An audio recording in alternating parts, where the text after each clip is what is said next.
আজকে মার্কেট থেকে দু রকমের চিকেন নিয়ে এসেছি। একটা তো নর্মাল চিকেন, যেটা একদিন বাদ বাদ দিয়ে আমরা খেয়ে থাকি, প্রচণ্ড চিকেন খাই। আর এটা হচ্ছে ড্রাম লেগ। তো ড্রাম স্টিকটা নিয়ে এসেছি। ড্রাম লেগ, ড্রাম স্টিক যা বলবে আর কি, 4টে করে নিয়ে এসেছি এরকম মোটা মোটা করে। একবার ভাবলাম না ফুল লেগ নিই, আর ভাবলাম না ড্রাম স্টিক নিই। এটা আজকে ওভেনে করার ইচ্ছা আছে, তো এটা এখন করবো না, এটা করবো বিকেলবেলায়। তো এটাকে এখন জাস্ট ম্যারিনেট করে সব কিছু দিয়ে ফ্রিজে ভরে রাখবো। আর এই চিকেনটা আজকে এখন করব। অনেকটা বেলা হলো, আদার যে রান্নাগুলো সেগুলো হয়ে গেছে। তো চলো আমি এদিকে কড়াই বসিয়ে দিয়েছি, তাড়াতাড়ি চিকেনটা করে নিই। প্রথমে মেথি পাতা দিয়ে দিলাম। এই যে একটা করতে করতে আরেকটা কাজও এসে যায়। আমার একটা পার্সেল এলো, মানে দেখি কি এলো। আগেই জিজ্ঞেস করি যে পেমেন্ট করা আছে, কারণ কিছু পেমেন্ট করে রাখি, কিছু পেমেন্ট করি না, এগুলো খুব কনফিউজ হয়ে যায় আমি নিজেও। এই যে এই কাকুটা এসেছে পার্সেল দিতে। কি এসেছে? কোনো আমার রান্নারই জিনিস হবে, কারণ বেশিরভাগ আমি কিচেনেরই জিনিস অর্ডার করি। তারা এই ঘরের লাইটটা জ্বলছে, আমি একটু অফ করে দিই, পরে একটু পরে খুলে তোমাদেরকে দেখাবো। এখন আপাতত রেখে দিই, চিকেনটা বসাই, কারণ অনেকটা বেলা হয়েছে। তো এই যে মেথি পাতাটা দেখো ধোঁয়া বেরিয়ে গেল আমার। তো প্রথমে ক্যাপসিকাম, আজকে খুব একটা করবো না, তামঝামেটা করবো না, একটু হালকার মধ্যেই করব। পরশুদিন আমাদের আবার একটু ভোজ বাড়ি আছে, মানে দুপুরেও আছে এক জায়গায় ইনভাইট, আবার রাতেও আছে এক জায়গায় ইনভাইট। আমার তো মানে খেয়ালই ছিল না, তাহলে আমি দু রকমের চিকেন আজকে আনতাম না। বাট ওকে, নিয়ে এসেছি যখন করেই ফেলি। তো ক্যাপসিকাম, টমেটো এগুলো আগে লাল করে ভেজে নিই, তারপরে এর মধ্যে চিকেনটা দিয়ে কষাবো। এরকম চিকেন কষা করলে না দুজনেই শিয়া সাগর খুব ভালোবাসে। তো ওই চিকেনটা এদিকে সরানো থাক একটু, ওটা ভাজতে ভাজতে চলো এটাকে ম্যারিনেট করি। তো ম্যারিনেশনের জন্য প্রথমে যেটা সবার আগে যেটা লাগবে সেটা হচ্ছে টক দই। আর এটা যতটা আমি এটাকে ম্যারিনেট করে রেখে দেবো ফ্রিজে না, তত এটার টেস্টটা ততটা সুন্দর হবে। তো টক দইটা এটা আগে আমি কেটে নিয়েছি, হ্যাঁ ওটা আমি দেখালাম না, ওটা স্কিপ করে গেলাম। প্রথমে ওই ড্রামলেগগুলো একটু পাতলা পাতলা করে ছুরি দিয়ে মাঝখানে মাঝখানে চিড়ে নিলাম, যাতে মশলাটা একটু ঢোকে আর কি, আর কিছুই না। আচ্ছা, এটা দিলাম তোমার সয়া সস, আর দিচ্ছি একটু ভিনিগার।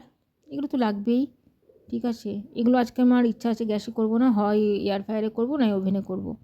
দেখি এবার গোলমরিচ দিলাম, গোলমরিচের ইয়েটা খুব ভালো লাগে। কিন্তু আমি একটা লেবু নিয়েছি কখন থেকে, দেখো লেবুটা খাওয়ার হচ্ছে না। তো এবার নিলাম কাশ্মীরি লঙ্কা কালারটার জন্য।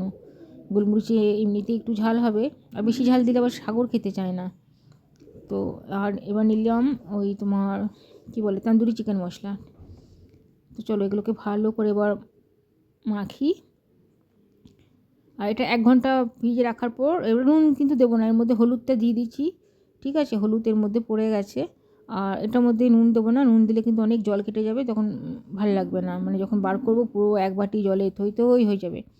ওই জন্য নুনটা যখন করবো তখন দেবো। তো এটাকে এখন রাখবো আমি ফ্রিজে, মিনিমাম 3-4 ঘন্টা মতন থাকবে ফ্রিজে। বিকেলবেলায় বার করে এটাকে করব। এখন এটাকে এখানে থাক।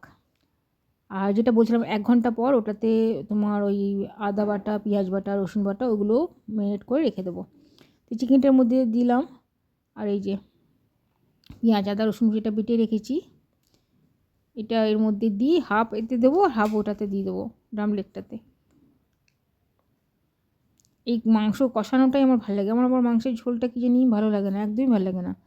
বেশ কষা কষা মাংস দিয়ে, আমি তো দুপুরবেলা যেহেতু রুটি খাই, তো ওই কষা কষা মাংস দিয়ে রুটি খেতে না বেশ সুন্দর লাগে। একবার করে করি, একবার করে বাইরে গিয়ে বসি। আমার শাশুড়ি বাইরে বসে আছে, রোদটা এখন নামা যাচ্ছে না, এত রোদ এত রোদ, ওরে বাবা রে বাবা। আমি আজকে আলুগুলোকে না বয়েল করে দিচ্ছি, আজকে আর ভাজিনি। তো চলো ওটাতে তখন কষাটা হোক, আস্তে করে দিয়ে এসেছি গ্যাসটা। এবার এটাকে খুলি আর তোমাদেরকে দেখাই যে এটা কী নিয়ে মানে এলো। আমি নিজেও কিন্তু জানি না, ওই রান্নারই জিনিস হবে, ধরেই বুঝতে পারছি এটা রান্নারই কোনো জিনিস হবে, কোনো একটা মেশিনের হয়তো জিনিস এসছে। ধরো এক হাত দিয়ে কি খুলতে পারবো, সাগর এলে একটু সুবিধা হচ্ছে। আর আমার শাশুড়িকে দেখো ওই যে রোদে বসে আছে, কত যে ঠান্ডা লাগে। আমার তো বাইরে থেকে এলাম পুরো চিবির গেছি একদম, মনে হচ্ছে যেন গরমকালের মতন, এত রোদটা লাগছে না। ধরো এক হাতে তো খুলতেই পারছি না। ওরে বাবা, দাঁড়াও ফোনটা রাখি, ফোনটা রেখে এই যে খুলেছি। ওহো, এটা আমার এয়ার ফ্রায়ারের এলো, মানে ওই রান্না করার জন্য এক রকমের কাগজের প্লেট। এয়ার ফ্রায়ারে ডাইরেক্ট রান্না করলে খুব ময়লা হয়, ধুতে খুব অসুবিধা হয় নিচটা, ঠিক আছে। তো এটাতে করে একটা আগেরটা আমার শেষ হয়ে গেছে, এটা আগেও একটা বান্ডিল আমার কাছে ছিল, ওটা শেষ হয়ে গেছে পুরো। তো এটা আবার অর্ডার করেছিলাম। এয়ার ফ্রায়ার পেপার বলে এগুলোকে। তো যারা এয়ার ফ্রায়ারে রান্না করবে না তারা এগুলো নিয়ে করবে, খুব সুবিধা। আর এখানে সাগর এলো টিউশনি পড়ে, দেখো কেমন চ্যাং দোলা হয়ে বসেছে। কী যে খাচ্ছি কী জানি, ফ্রিজ থেকে এটা কী বার করে নিয়ে এলো। এই ঠান্ডাতেও আইসক্রিম খায়, কী করে যে খায় কী জানি। ট্যাং ট্যাঙে লম্বা হয়েছে। আর এই যে তো চলো, আমার চিকেনটা মোটামুটি জল দিয়ে দিয়েছি, এবার ঢাকা দিয়ে একটু উপরে যাব। উপরে একটু ঘরগুলো গুছাতে হবে, সব ঘরগুলো বোধহয় এলোমেলো হয়ে পড়ে আছে। শিয়া বললো আমাকে 2 পিস দাও তো চিকেন কষা, তো শিয়াকে 2 পিস দিলাম প্লেটে করে, ও খেয়ে দেখুক কেমন হয়েছে। চলো এবার একটু উপরে উঠি। শিয়াও পালিয়েছে চিকেনটা নিয়ে উপরে। এই ঘরটাতে কী রোদ ঢোকে, দেখো এত সুন্দর না, পুরো শীতকালটা ভোর এই ঘরটাতে এত আরাম লাগে, মানে কি বলবো, প্রচণ্ড আরাম এই ঘরটাতে। শিয়া বোধহয় বেলকুনিতে আছে, আর আমার এই বেলকুনিটা এটা হচ্ছে তোমার আমার উত্তর দিক, প্রচণ্ড রোদ।